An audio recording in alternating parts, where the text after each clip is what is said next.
ನವಿಲು ತೀರ್ಥ ಜಲಾಶಯದ ಮೈತುಂಬಿ ಹರಿಯುವ ಅರ್ಭಟ ನಡುವೆ ನಡೆದ ಆ ಘಟನೆ ಇಂದಿಗೂ ಮಲಪ್ರಭಾ ನದಿಯ ತೀರದ ಜನರಿಗೆ ಮೈ ನಡುಗಿಸುತ್ತದೆ. ಇದು ಕೇವಲ ಆಕಸ್ಮಿಕವಲ್ಲ, ಭಕ್ತರ ಪಾಲಿಗೆ ಅದು ಸೌದತ್ತಿ ಯಲ್ಲಮ್ಮನ ಸಾಕ್ಷಾತ್ ಪವಾಡವೇ ಆಗಿತ್ತು. ಅದು 1999 ಶ್ರಾವಣ ಮಾಸದ ಕೊನೆಯ ಶನಿವಾರ. ನವಿಲು ತೀರ್ಥ ಡ್ಯಾಂನ ಆಸುಪಾಸು ಪ್ರವಾಸಿಗರ ದಂಡೆ ಇತ್ತು.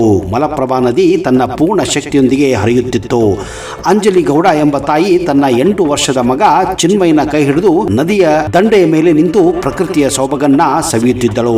ಆದರೆ ವಿಧಿಯ ಆಟವೇ ಬೇರೆಯಾಗಿತ್ತು. ಅತಿಯಾದ ಮಳೆಯಿಂದಾಗಿ ಡ್ಯಾಂನಿಂದ ಹಠಾತ್ತಾಗಿ ಹೆಚ್ಚಿನ ನೀರನ್ನು ಹೊರಬಿಡಲಾಗಿತ್ತು. ನೀರಿನ ವೇಗ ಕ್ಷಣಾರ್ಧದಲ್ಲಿ ಹೆಚ್ಚಾಗಿತ್ತು. ಅನಿರೀಕ್ಷಿತವಾಗಿ ಬಂದ ನೀರಿನ ಸೆಳೆತಕ್ಕೆ ದಂಡೆಯ ಮೇಲಿದ್ದ ಬಂಡೆಯೊಂದು ಜಾರಿ ಹೋಗಿತ್ತು.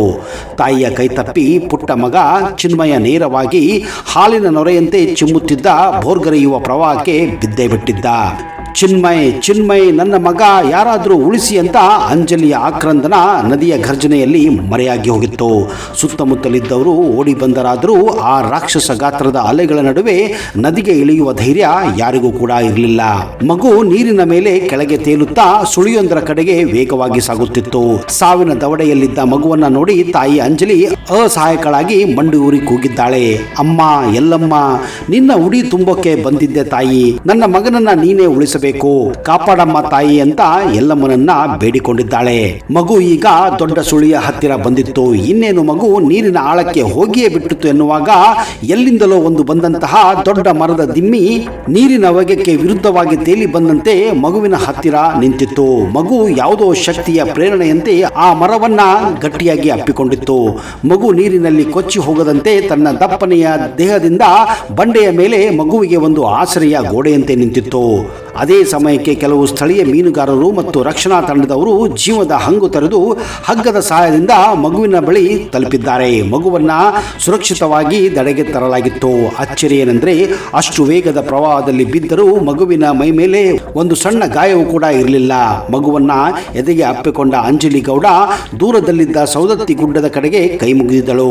ಅಲ್ಲಿ ನೆರೆದಿದ್ದ ಪ್ರತಿಯೊಬ್ಬರು ಅದು ರೇಣುಕಾ ಯಲ್ಲಮ್ಮನ ಪವಾಡವೇ ಅಂತ ಹೇಳುತ್ತಿದ್ದರು. ಹೌದು ಸ್ನೇಹಿತರೆ, ಇದು ಯಲ್ಲಮ್ಮನ ಪವಾಡವೇ ಆಗಿತ್ತು. ಆ ದೊಡ್ಡ ಮರದ ದಿಮ್ಮಿ ಯಲ್ಲಮ್ಮನ ರೂಪದಲ್ಲಿ ಬಂದಿತ್ತು ಅಂತ ಪ್ರತಿಯೊಬ್ಬರು ಮಾತನಾಡಿಕೊಳ್ಳುತ್ತಿದ್ದರು.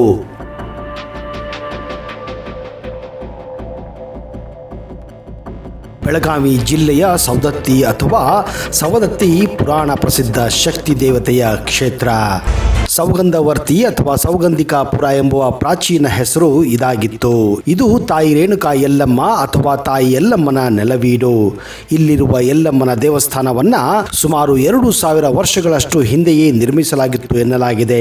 ಆದರೆ ಈಗಿರುವ ದೇವಾಲಯ ಅಷ್ಟು ಪ್ರಾಚೀನವಾಗಿದ್ದಲ್ಲ. ಇದು ಕ್ರಿಸ್ತಿ ಶಕ 1514ರಲ್ಲಿ ಬಾಗಿ ಬೊಮ್ಮಯ್ಯ ನಾಯಕ ಇದನ್ನು ಕಟ್ಟಿಸಿದನೆಂದು ತಜ್ಞರ ಅಭಿಮತವಾಗಿದೆ. ಅಲ್ಲದೆ ಈ ದೇವಾಲಯದಲ್ಲಿರುವ ದೇವತೆ ಪದ್ಮಪುಷ್ಪಣಿಯಾದ ಯಕ್ಷಿ ಪದ್ಮಾವತಿ ಎಂದು ಕೆಲವರು ಸಂಶೋಧಕರು ಅಭಿಪ್ರಾಯ ಪಟ್ಟಿದ್ದಾರೆ. ಹಿಂದೆ ಅಗಸ್ತ್ಯ ಋಷಿಗಳ ಆಶೀರ್ವಾದದಂತೆ ಪುತ್ರ ಕಾಮೇಷ್ಟಿ ಯಾಗವನ್ನು ಮಾಡಿದ ಕಾಶ್ಮೀರದ ಅರಸ ರೇಣುಕಾ ರಾಜ ಮತ್ತು ಭೋಗವತಿ ದಂಪತಿಗಳ ಮಗಳಾಗಿ ಯಜ್ಞಕುಂಡದಲ್ಲಿ ಜನಿಸುತ್ತಾಳೆ ಶ್ರೀ ರೇಣುಕಾದೇವಿ. ಅವಳು ಸಾಮಾನ್ಯವಾಗಿಯೇ ಆದಿಶಕ್ತಿಯ ಸ್ವರೂಪವಾಗಿದ್ದು ಸಿದ್ಧಾಚಲ ಪರ್ವತದಲ್ಲಿ ನೆಲೆಸಿ ಜಮದಾಗ್ನಿಯನ್ನು ತನ್ನ ಪಾತಿವ್ರತ್ಯದಿಂದ ಮಹಾಮಹಿಮಳಾಗಿ ಇಂದಿಗೂ ಕೂಡ ಜನಸಾಮಾನ್ಯರ ಆರಾಧ್ಯ ದೈವಳಾಗಿದ್ದಾಳೆ. ಯಲ್ಲಮ್ಮನ ಗುಡ್ಡದಲ್ಲಿರುವ ಈ ದೇವಸ್ಥಾನದಲ್ಲಿ ಪ್ರತಿದಿನ ಮುಂಜಾನೆ ಅಭಿಷೇಕದ ಪೂಜೆ ಬೆಳಗ್ಗೆ 4ರಿಂದ 6 ಗಂಟೆವರೆಗೆ ಮತ್ತು ಸಂಜೆ 4:30ರಿಂದ 6:30ರವರೆಗೆ ನಡೆಯುತ್ತದೆ. ಇದರ ಜೊತೆಗೆ ಚೈತ್ರ ಮಾಸದ ಶುದ್ಧ ಚತುರ್ಥಿಯಂದು ದೇವಿಗೆ ಕಂಕಣ ಮಂಗಳ ಸೂತ್ರಧಾರಣೋತ್ಸವ ಜರುಗುತ್ತದೆ. ವೈಶಾಖ ಮಾಸ ಶುದ್ಧ ತೃತೀಯ ಅಕ್ಷಯ ತೃತೀಯದಂದು ಈ ಕ್ಷೇತ್ರದಲ್ಲಿ ಪರಶುರಾಮ ಜಯಂತಿಯನ್ನು ಅದ್ದೂರಿಯಿಂದ ಆಚರಿಸಲಾಗುತ್ತದೆ. ಭರತ ಹುಣ್ಣಿಮೆ, ದವನದ ಹುಣ್ಣಿಮೆಗಳ ಸಂದರ್ಭದಲ್ಲಿ ಉತ್ತರ ಕರ್ನಾಟಕದ ವಿವಿಧ ಜಿಲ್ಲೆಗಳ ಭಕ್ತಾದಿಗಳು ಅಲಂಕೃತ ಎತ್ತಿನ ಗಾಡಿಯಲ್ಲಿ ದೇವಾಲಯಕ್ಕೆ ಆಗಮಿಸುವ ಮೂಲಕ ದಾರಿಯುದ್ದಕ್ಕೂ ಸಿಗುವ ಕೆರೆ, ಹಳ್ಳ, ನದಿಗಳನ್ನು ಪೂಜಿಸುತ್ತಾ ಯಲ್ಲಮ್ಮನ ಗುಡ್ಡವನ್ನ ತಲುಪುತ್ತಾರೆ. ದೇವಾಲಯದ ಆವರಣದಲ್ಲಿ ತಂಗುವ ಇವರು ಬೆಳಗಿನ ಹೊತ್ತು ಎಣ್ಣೆ ಹೊಂಡದಲ್ಲಿ ಸ್ನಾನ ಮಾಡಿ ಅಲ್ಲಿ ನೀರನ್ನು ಕೊಡದಲ್ಲಿ ತುಂಬಿಕೊಂಡು ಮಡಿಯಿಂದ ಮಹಿಳೆಯರು ಅಡಿಗೆ ಕೂಡ ಮಾಡುತ್ತಾರೆ. ಪುರುಷರು ಎತ್ತುಗಳನ್ನ ಮೈತೊಳೆದು ಸಿಂಗರಿಸುತ್ತಾರೆ. 5 ಜನ ಜೋಗಮ್ಮ ಅಂದರೆ ಜೋಗತಿಯರು ಮತ್ತು 5 ಜನ ಮುತ್ತೈದೆಯರು ಸೇರಿ ಹಡಲಿಗೆ ತುಂಬುವ ಕಾರ್ಯಕ್ಕೆ ಅಣತಿಯಾಗುತ್ತಾರೆ. ಕಡಬು, ವಡೆ, ರೊಟ್ಟಿ, ಚಪಾತಿ, ಪಲ್ಯ ಇತ್ಯಾದಿಗಳನ್ನು ತಯಾರಿಸಿಕೊಂಡು ತಾವು ತಂದಿದ್ದ ದವಸ ಧಾನ್ಯಗಳನ್ನ ಹಡಲಿಗೆಯಲ್ಲಿ ಇಟ್ಟು ಚೌರಿಕೆಗಳನ್ನ ಹಡಲಿಗೆ ಪಕ್ಕದಲ್ಲಿಟ್ಟು ಪೂಜಿಸುವ ಮೂಲಕ ಆರತಿ ಕರ್ಪೂರವನ್ನು ಕೂಡ ಬೆಳಗುತ್ತಾ ಎಲ್ಲಮ್ಮ ನಿನ್ನ ಪಾದಕ್ಕೆ ಉದೋ ಉದೋ, ಜಗದಂಬ ನಿನ್ನ ಪಾದಕ್ಕೆ ಉದೋ ಉದೋ, ಜೋಗುಳ ಭಾವಿ ಸತ್ಯವ್ವ ನಿನ್ನ ಪಾದಕ್ಕೆ ಉದೋ ಉದೋ, ಪರಶುರಾಮ ನಿನ್ನ ಪಾದಕ್ಕೆ ಉದೋ ಉದೋ ಎನ್ನುತ್ತಾ ಸುತ್ತಲಿನ ಎಲ್ಲ ದೇವರ ಹೆಸರನ್ನು ಸ್ಮರಿಸುತ್ತಾರೆ. ತದನಂತರ ಮಂಗಳಾರತಿ ಮಾಡಿ ಜೋಗತಿಯರಿಗೆ ಮತ್ತು ಮುತ್ತೈದರಿಗೆ ಉಣಬಡಿಸಿ ನಂತರ ಕುಟುಂಬದವರು ತಮ್ಮೊಡನೆಗೆ ಆಗಮಿಸಿದ ನೆರೆಹೊರೆ ಎಲ್ಲರೂ ಊಟ ಮಾಡುವ ಮೂಲಕ ಹಡಲಿಗೆ ತುಂಬುವ ಆಚರಣೆಯು ಇಲ್ಲಿ ವಿಜೃಂಭಣೆಯಿಂದ ನಡೆಯುತ್ತದೆ. ಇದು ದೇವಾಲಯದ ಆವರಣಕ್ಕೆ ಮಾತ್ರ ಸೀಮಿತವಾಗದೆ ತಮ್ಮ ತಮ್ಮ ಊರುಗಳಲ್ಲಿ ತಮ್ಮ ತಮ್ಮ ಮನೆಗಳಲ್ಲಿ ಮಾಡುವ ಅದ್ಧೂರಿ ಆಚರಣೆಯಾಗಿದೆ.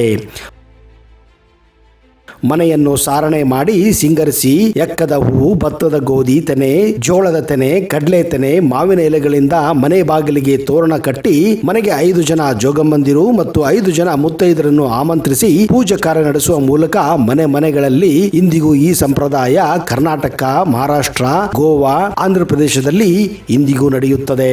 ದೀಪ ಹಚ್ಚುವ ಪರಂಪರೆ ಪುರಾತನವಾದದ್ದು. ಸಾಮಾನ್ಯವಾಗಿ ಎಲ್ಲ ಭಕ್ತರು ತಾವು ಬೇಡಿಕೊಂಡ ಸಂಗತಿ ಈಡೇರಿದರೆ ದೇವಿಗೆ ದೀಪ ಹಚ್ಚುವುದಾಗಿ ಇಲ್ಲಿ ಹರಕೆ ಸಲ್ಲಿಸುತ್ತಾರೆ. ಅದರಂತೆ ಇಚ್ಛಿತ ಸಂಗತಿ ಫಲಶ್ರುತಿಯಾದಾಗ ದೇವಾಲಯಕ್ಕೆ ಬಂದು ದೀಪ ಹಚ್ಚಿ ಹೋಗುತ್ತಾರೆ. ಈ ದೀಪ ಹಚ್ಚುವುದರಲ್ಲಿ 2 ವಿಧ, ಒಂದು ಎಣ್ಣೆಯ ದೀಪ, ಇನ್ನೊಂದು ತುಪ್ಪದ ದೀಪ.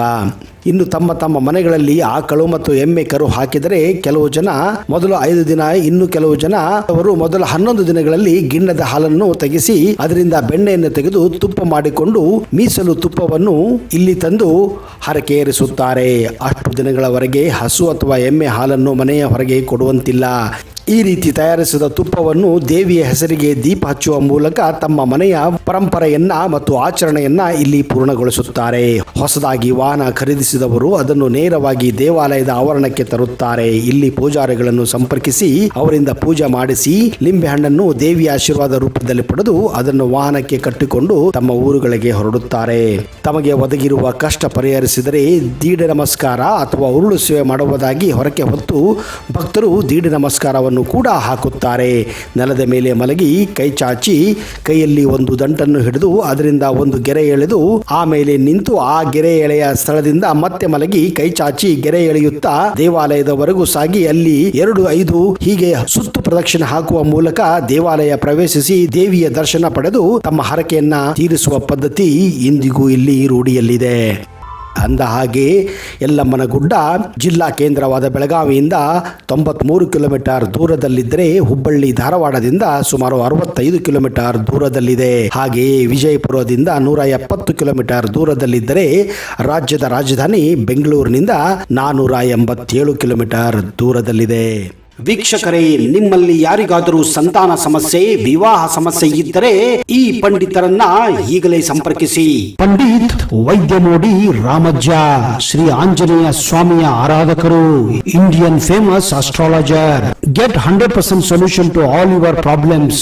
ಶ್ರೀ ಪ್ರತ್ಯಂಗಿರ ದೇವಿಯನ್ನ ವಶಪಡಿಸಿಕೊಂಡಿರುವ ಏಕೈಕ ಜ್ಯೋತಿಷ್ಯರು. ಫೋನಿನ ಮೂಲಕ ನೇರ ಪರಿಹಾರದಲ್ಲಿ ಓಪನ್ ಚಾಲೆಂಜ್. ಆಂಜನೇಯ ಸ್ವಾಮಿಯ ಅನುಗ್ರಹದಿಂದ ವಿಶೇಷ ಪರಿಹಾರ ತಿಳಿಸುತ್ತಾರೆ. ನಿಮ್ಮ ಒಂದು ಕರೆ ನಿಮ್ಮ ಭವಿಷ್ಯವನ್ನೇ ಬದಲಾಯಿಸಬಲ್ಲದು. ಇವರ ದೂರವಾಣಿ ಸಂಖ್ಯೆ 9008220252.